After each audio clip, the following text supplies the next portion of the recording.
Hello दोस्तों, नमस्कार। आज है 29 अक्टूबर 2025 और वक्त हो रहा है सुबह के 8:40। हम आपको दिखा रहे हैं या सुना रहे हैं 19 मीटर बैंड पर चाइना रेडियो इंटरनेशनल हिंदी का प्रसारण। देखिए, चलिए देखते कैसा आता है। जब समाज में बदलाव आ रहा था,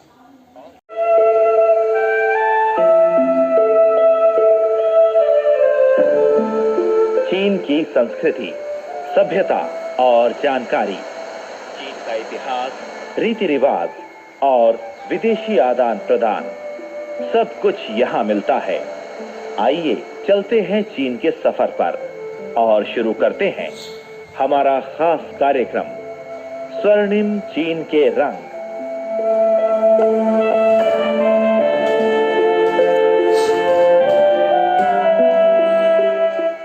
नमस्कार श्रोता मित्रों, मैं हूं आपका मित्र पंकज श्रीवास्तव। स्वर्णिम चीन के रंग कार्यक्रम में हम आपको चीन की सांस्कृतिक, ऐतिहासिक और अलग अलग क्षेत्रों की कहानियां सुनाते हैं। इस कार्यक्रम में प्रोफेसर वांग शुइंग की लिखी हुई चीन और भारत सांस्कृतिक परिप्रेक्ष्य के विवरण पढ़कर सुनाएंगे। आज की कड़ी का शीर्षक है चीन के चाणक्य, कन्फ्यूशियस।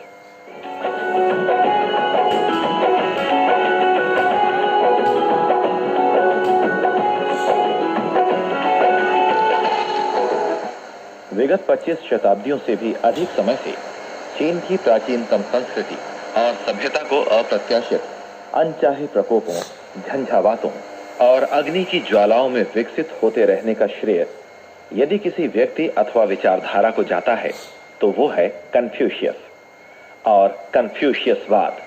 आखिर कन्फ्यूशियस और कन्फ्यूशियसवाद क्या है? कन्फ्यूशियसवाद ने चीनी राष्ट्र को किस तरह संगठित और समन्वित किया और चीनी संस्कृति के विकास पर क्या प्रभाव डाला? किन परिस्थितियों में कन्फ्यूशियस पैदा हुए? कैसा व्यक्तित्व था उनका? क्या थे उनके विचारों के स्रोत? मानवता के बारे में वे क्या सोचते थे? शिक्षा की रूढ़िवादी मान्यताओं में उन्होंने क्या परिवर्तन किए? कन्फ्यूशियस की मृत्यु के बाद कौन कौन सी कन्फ्यूशियसवादी विचारधाराएं अस्तित्व में आईं? चीन और चीन के बाहर कन्फ्यूशियसवाद का विचार प्रसार क्यों और कैसे हुआ? चीनी मुक्ति के दौरान और तत्पश्चात कन्फ्यूशियसवाद का क्या स्वरूप उभरा और आज चीन में कन्फ्यूशियसवाद पर कैसे अनुसंधान हो रहे हैं? इन संभावित प्रश्नों का इस लेख की सीमा में समाधान करने का प्रयत्न किया गया है।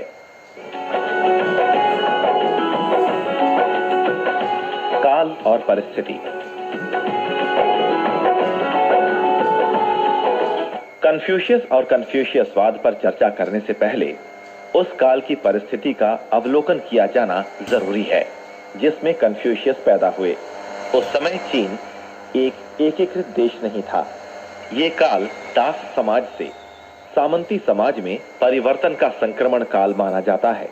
उस समय कृषि औजार बनने लगे थे और बैलों की मदद से जुताई का कार्य आरंभ हो चुका था। कृषि योग्य भूमि का विस्तार किया जा रहा था।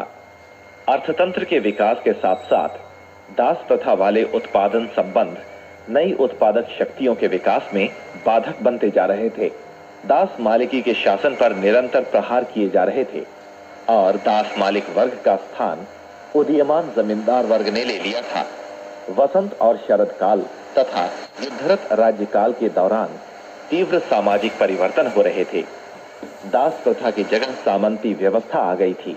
ऐतिहासिक दस्तावेज बताते हैं कि वसंत और शरद काल में चीन में कुल 140 जागीरदार राज्य थे, जबकि युद्धरत राज्यकाल में केवल 7 मुख्य राज्य छी, छू, येन, चाओ, हान, वेई और छिन रह गए थे और उनमें भी उग्र संघर्ष चल रहे थे। इन तीव्र सामाजिक परिवर्तनों के काल में ही महान चीनी विचारक, शिक्षा शास्त्री और विचारधारा के प्रवर्तक कन्फ्यूशियस 551 से 479 ईसा पूर्व का जन्म हुआ और इन सामाजिक परिवर्तनों का प्रतिबिंब विभिन्न विचारधारात्मक क्षेत्रों में दिखाई दिया। अनेक विचारधाराएं फूटी, यथा मोचीवादी, ताओवादी, विधानवादी, परंतु कन्फ्यूशियसवादी विचारधारा प्रमुख विचार शाखा रही।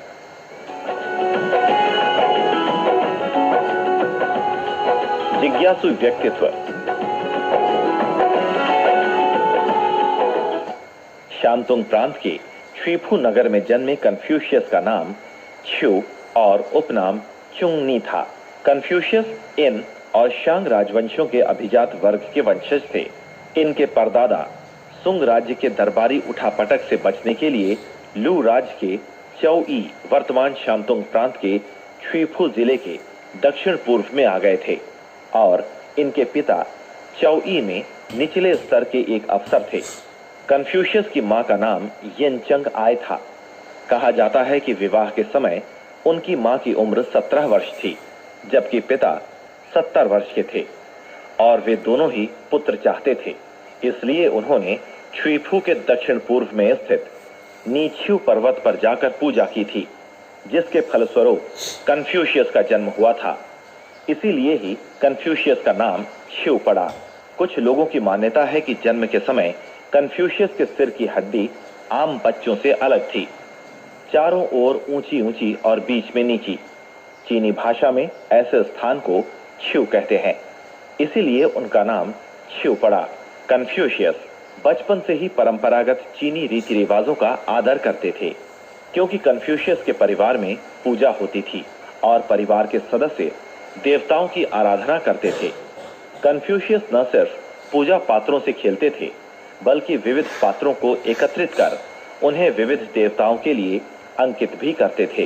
कौन जानता था कि बचपन के इस खेल में ही शक्ति संपन्न एकतात्म सभ्यता का कन्फ्यूशियसवादी मनोविज्ञान विकसित हो रहा था।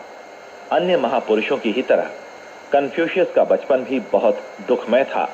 वे बहुत गरीब थे, परंतु आत्मविश्वासी और धैर्यवान थे। 15 वर्ष की अवस्था में ही उन्होंने समाज और मानव जीवन की विविध बुनियादी जानकारियां प्राप्त करने का संकल्प ले लिया था। 3 वर्ष की उम्र में कन्फ्यूशियस के पिता और 17 वर्ष की अवस्था में उनकी मां का देहांत हो गया। युवा होने पर कन्फ्यूशियस ने बिगुल बजाने, मवेशियों को चराने और गोदामों में रखरखाव के काम किए। इन कामों को करने से कन्फ्यूशियस समाज के निचले तबके के लोगों के संपर्क में आए और उन्हें आम आदमी की जिंदगी के बारे में जानकारियां मिली। एक बार कन्फ्यूशियस ने कहा था, क्योंकि मैं बचपन में निचले तबके के साथ भी रह चुका हूं, इसलिए मुझे बहुत से छोटे मोटे काम करने आते हैं। युवावस्था में हुए अनुभव उस महान विचारक के लिए प्रेरणा के स्रोत बने। कन्फ्यूशियस लगन और परिश्रम के साथ पढ़ते थे। वे कहते थे, मैं जन्म से ही प्रतिभाशाली व्यक्ति नहीं हूं, पर मैं एक जिज्ञासु व्यक्ति हूं। वे सदैव दूसरों की अच्छाइयों से सीखते रहते थे। उनका कहना था कि यदि 3 व्यक्ति एक साथ चले आ रहे हों, तो उनमें एक व्यक्ति अवश्य ही मेरा शिक्षक हो। दूसरों से सीखने की तीव्र इच्छा के कारण ही कन्फ्यूशियस शिक्षा, संगीत, तीरंदाजी, रथ विद्या, लिपि कला और गणित में निपुण हुए थे।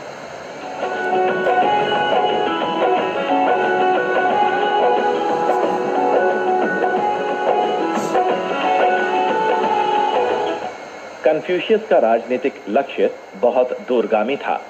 वे अपने राजनीतिक आदर्शों को साकार करने के लिए राजनीतिक गतिविधियों में भाग लेना चाहते थे। युवावस्था में लू राजवंश में हुई उथल पुथल के कारण वे लू राज्य छोड़कर छी राज्य चले गए, परंतु कुछ ही समय बाद वे पुनः लू राज्य में लौट आए। वापस लौटने के बाद 30 वर्ष की अवस्था में कन्फ्यूशियस ने व्यक्तिगत तौर पर अपने शिष्यों को पढ़ाने का कार्य आरंभ किया और संस्कृति के प्रचार में लग गए।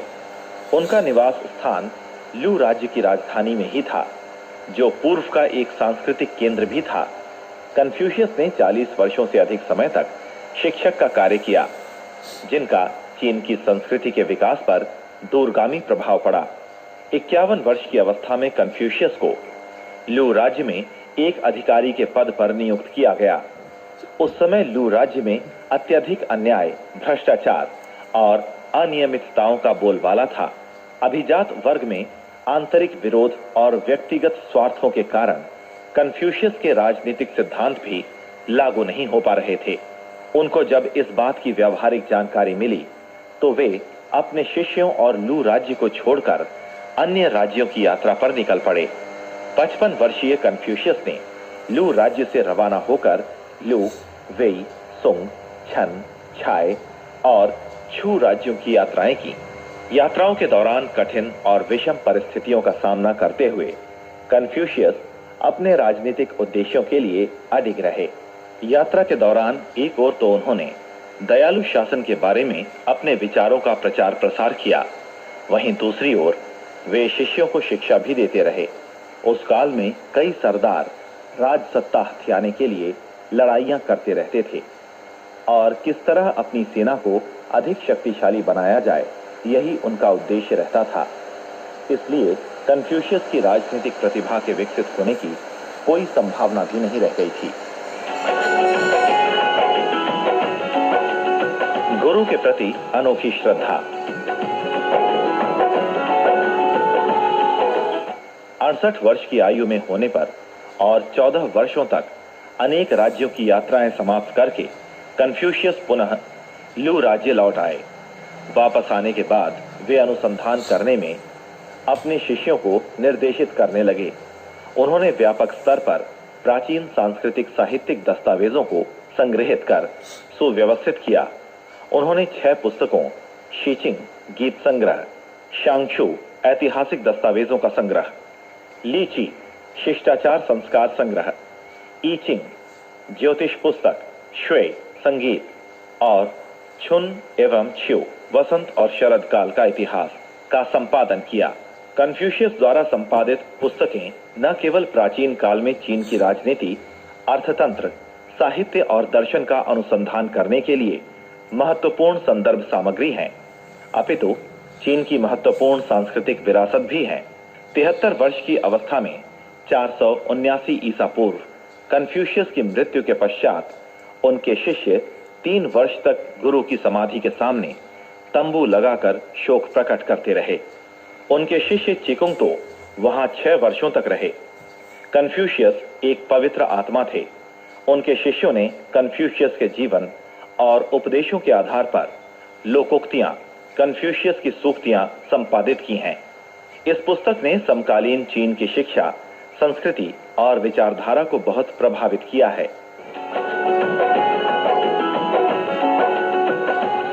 कन्फ्यूशियसवाद क्या है?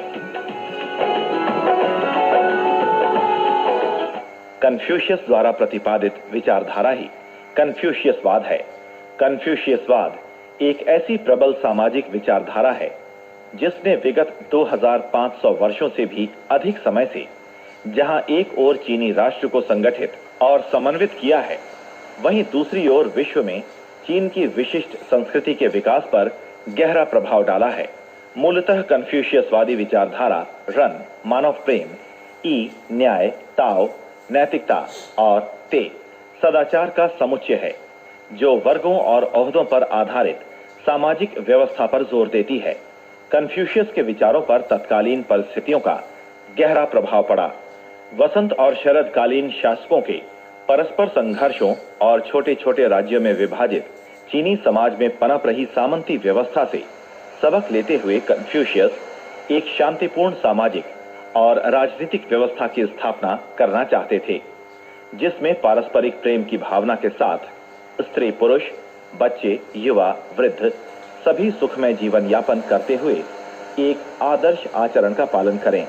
मूलतः कन्फ्यूशियस एक ऐसे सामंती राज्य की स्थापना करना चाहते थे जिसमें एक प्रबल केंद्रीय सत्ता के अधीन राष्ट्र संगठित रहे। यही कन्फ्यूशियस के जीवन का राजनीतिक लक्ष्य था और यही कहलाया कन्फ्यूशियसवाद। कन्फ्यूशियसवाद के सभी विचार एक दूसरे से गुंथे हुए और एक दूसरे पर आश्रित हैं। अपने राजनीतिक आदर्शों को साकार करने के लिए कन्फ्यूशियस ने रन यानी मानव प्रेम का सिद्धांत दिया। रन को सार्थक बनाने के लिए चुंग और श्याओ का प्रतिपादन किया।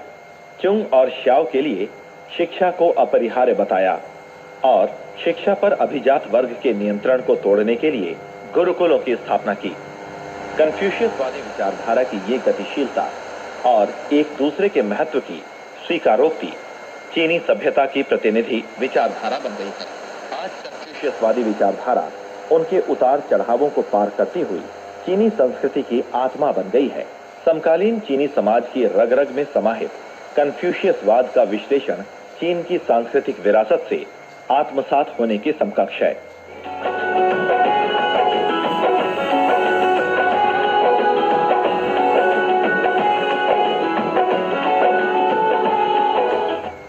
कन्फ्यूशियसवाद के सभी विचार एक दूसरे से गुंथे हुए और एक दूसरे पर आश्रित हैं।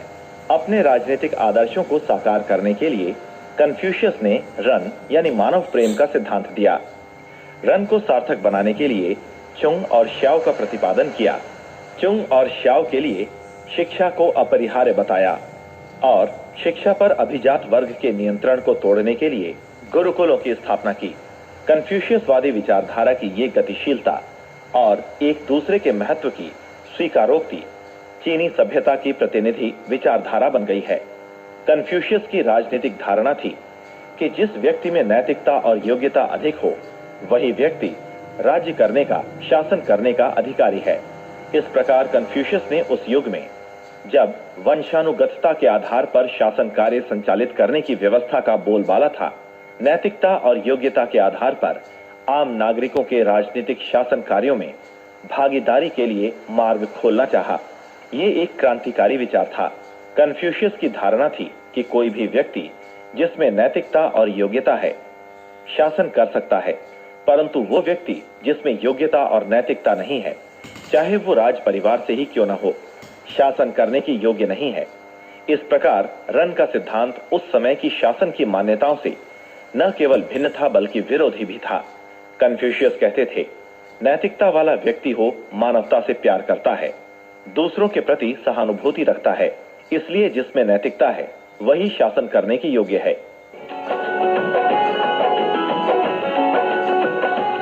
रन का लोकप्रिय सिद्धांत। कन्फ्यूशियस ने अपने जीवन में रन के सिद्धांत पर अमल किया। कन्फ्यूशियस के सूक्ति संग्रह में एक कथा है कि एक बार घुड़साल में आग लग गई। शाही दरबार से लौटने पर कन्फ्यूशियस ने पूछा कि कोई घायल तो नहीं हुआ। घोड़ों के बारे में कुछ नहीं पूछा।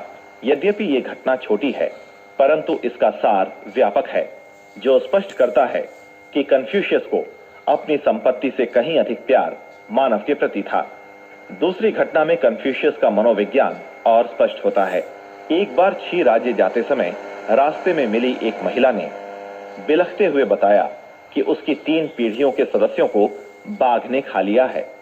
फिर भी वो उस स्थान को छोड़कर इसलिए नहीं जा सकी क्योंकि अन्य राज्यों की अपेक्षा इस राज्य में उसे शासकीय कर कम देना पड़ता था।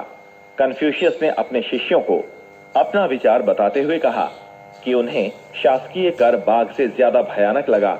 ये घटना जहां एक ओर कन्फ्यूशियस की नैतिकता, प्रेम और साधारण मानव के प्रति उनकी सहानुभूतिपूर्ण भावनाओं को दर्शाती है, वहीं दूसरी ओर उस जमाने के शासकीय कर की स्थिति का भी पर्दाफाश करती है। ये दोस्ती तेरे दम से है, ये दोस्ती।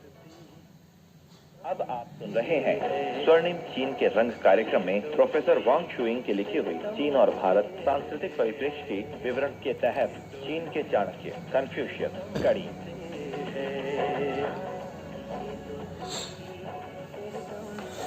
तो दोस्तों, वीडियो पसंद आया तो वीडियो को लाइक कीजिए, शेयर कीजिए। वीडियो देखने के लिए आपका बहुत धन्यवाद।